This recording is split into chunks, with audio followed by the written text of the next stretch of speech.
ಈ ದೇವಸ್ಥಾನ ಬರ್ಬೇಕಂದ್ರೆ ಎಲ್ಲಿಂದ ಬರಬೇಕು ಅದು ಸ್ವಲ್ಪ ಹೇಳಿ. ಈಗ ಕೋಲಾರ ಜಿಲ್ಲೆ ಬಂಗಾರಪೇಟೆ ತಾಲೂಕು ಪಪ್ಪನಹಳ್ಳಿ ಪಂಚಾಯಿತಿ ಕಾಮಸಮುದ್ರದಿಂದ 6 ಕಿಲೋಮೀಟರ್ ಆರಮನಹಳ್ಳಿ ಅಂತ ಗ್ರಾಮ.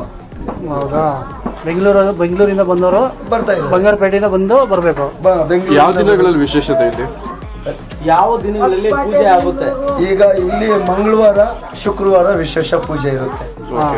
ಈಗ ಆಮೇಲೆ ನೀಟಾಗಿ ಅವತ್ತಿಂದ ಕಾರ್ಯಕ್ರಮ ಏನ್ ನಡೀತಾ ಇದೆ. ಈಗ ಭಕ್ತಾದಿಗಳೆಲ್ಲ ಬಂದವರೆಲ್ಲಾನು ನಮ್ಗೆ ವಾಸಿ ಆಗಿದೆ ಅಂತ ಹೇಳ್ತಾ ಇದ್ದಾರೆ. ಇಲ್ಲಿ ಮಾಟ ಇಲ್ಲ, ಮಂತ್ರ ಇಲ್ಲ, ಅಯ್ಯಮ್ಮ ಇದು ಎತ್ಕೊಂಡು ಹೋಗ್ರಿ, ತಿನ್ರಿ, ಕುಡೀರಿ ಅಂತ ಏನ್ ಹೇಳೋದಿಲ್ಲ. ಅಂದ್ರೆ ಯಾವುದೇ ಸಮಸ್ಯೆ ಇರ್ಲಿ ನೀವು ಪರಿಹಾರ ಕೊಡ್ತೀರಾ? ಇಲ್ಲಿ ಆಗ್ತಾ ಇದೆ.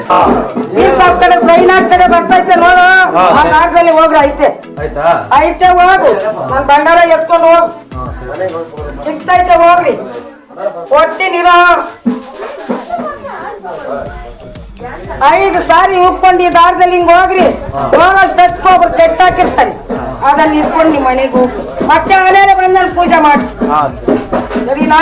ಆಗ್ತೈತೆ ಹೋಗು, ಸಿಗ್ತೈತೆ, ಒಂದೂವರೆಗೆಲ್ಲ ನಿಮ್ಗೆ ಸಿಗ್ತೈತೆ ಹೋಗ್ರು. ಸರಿನಾ?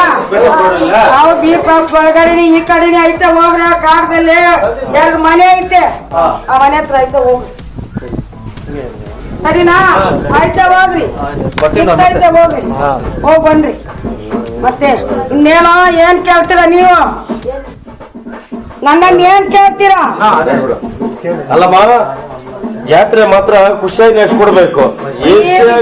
ಸಾಕು, ನೀನ್ ಬೆಳ್ಳಲ್ಲ ನಿಂತೀನಿ, 1 ಲಕ್ಷ ಜಾಸ್ತಿ ಆಗ್ಲಿ ಬರ್ತೀನಿ, ಮತ್ತೆ ಕೊಡ್ತೀಯಾ? ನೀನ್ ನಮ್ ಜೊತೆ ಇರ್ಬೇಕು. ಆಗ್ತೈತಿ, ಹೋಗೋ. ಸರಿನಾ? ಸರಿನಾ?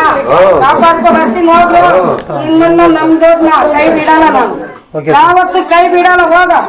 ನಿಮ್ಗೆ ಅಮ್ಮ ಬಂತಲ್ಲ ನಿಮ್ ಮೇಲೆ, ಏನ್ ಅನ್ಸ್ತು ನಿಮ್ಗೆ? ಕಾರಣ ಅಂತ ನಮಗ್ ಗೊತ್ತಿಲ್ಲ. ಕಾರಣ ಯಾವಾಗಲೂ ಬರ್ತಾರ? ಇಲ್ಲ, ಅದು ಕಾರಣ ಅಂತ ನಾನು ಹೇಳ್ಬೇಕಂತ ಇಷ್ಟಪಡ್ತೀನಿ. ಈಗ ನಾವು ಒಂದು ಬಡ ಕುಟುಂಬದಲ್ಲಿ ಹುಟ್ಟಿ ನಮಗೆ ಈ ದೇವ್ರು ಅಂತಂದ್ರೆ ನಮ್ಗೆ ನಂಬಿಕೆ ಇಲ್ಲ. ಮೊದ್ಲು ಈ ದೇವ್ರು ದಿಂಡು ಅಂತಂದ್ರೆ ನಮ್ಗೆ ನಂಬಿಕೆ ಇಲ್ಲ, ನಮ್ಗೆ ನಂಬಿಕೆ ಇಲ್ಲ. ನಾವು ಒಂದು ಬಡ ಕುಟುಂಬದಲ್ಲಿ ಹುಟ್ಟಿ ನಮ್ಗೆ ಚಿಕ್ಕಪ್ಪ ದೊಡ್ಡಪ್ಪ ಅವರಿಂದ ನಮ್ ಊರಲ್ಲಿ ಮನೆ ಹತ್ರ ಕಾಲ ಬಂದಿಲ್ಲ.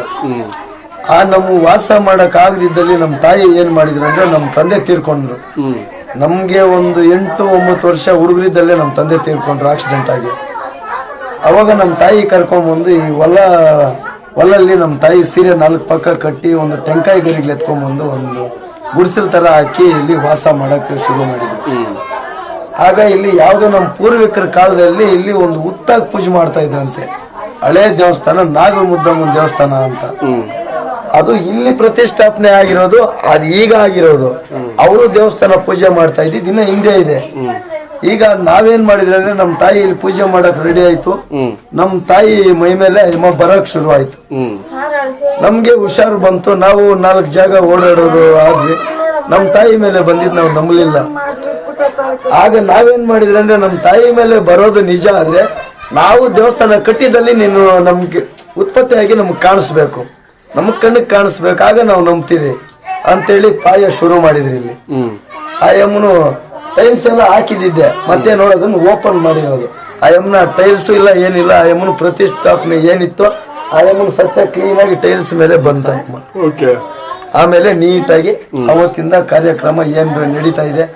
ಈಗ ಭಕ್ತಾದಿಗಳೆಲ್ಲ ಬಂದವರೆಲ್ಲಾನು ನಮ್ಗೆ ವಾಸಿ ಆಗಿದೆ ಅಂತ ಹೇಳ್ತಾ ಇದ್ದಾರೆ. ಇಲ್ಲಿ ಮಾಟ ಇಲ್ಲ, ಮಂತ್ರ ಇಲ್ಲ, ಅಯ್ಯಮ್ಮ ಇದು ಎತ್ಕೊಂಡು ಹೋಗ್ರಿ, ತಿನ್ರಿ, ಕುಡೀರಿ ಅಂತ ಏನ್ ಹೇಳೋದಿಲ್ಲ. ಅಂದ್ರೆ ಯಾವುದೇ ಸಮಸ್ಯೆ ಇರ್ಲಿ ನೀವು ಪರಿಹಾರ ಕೊಡ್ತೀರಾ? ಇಲ್ಲಿ ಆಗ್ತಾ ಇದೆ. ಇಲ್ಲಿ ಬಂದವ್ರಿಗೆಲ್ಲ ಆಗ್ತಾ ಇದೆ. ಇಲ್ಲ ಆಯಮ್ಮ ನನ್ಗೆ 10,000 ಕೊಡ್ರಿ, 5,000 ಕೊಡ್ರಿ ಅಂತ ಅಮೌಂಟ್ ವಿಷಯ ಇಲ್ಲಿಲ್ಲ. ಅವರು ಪ್ರೀತಿಯಿಂದ 1 ರೂಪಾಯಿ ಹಾಕ್ಲಿ ಕಾಣಿಕೆ ಕರ್ಪೂರ ಮಂಗಳಾರತಿ ಕೊಟ್ಟಾಗ ಯಮ್ಮನಿಗೆ ಏನಾಗ್ತಾ ಇದಾರೋ ಅದೇ ಸೇರ್ತಾ ಇರೋದು. ಬಿಟ್ರೆ ಅವರು ಡಿಮ್ಯಾಂಡ್ ಮಾಡಿ ಕೇಳ್ತಾ ಇದ್ದ ಅಂತಹ ಕಷ್ಟಕ್ಕೆ ಪರಿಹಾರ ಆದ್ರೆ ಅಷ್ಟೇ. ಅದನ್ನು ಏನ್ ಇಸ್ಕೊಂತಾ ಇಲ್ಲ. ಅವ್ರ ಪ್ರೀತಿಯಿಂದ ಏನ್ ಕೊಡ್ತಾ ಇದಾರೋ ಅದೇ.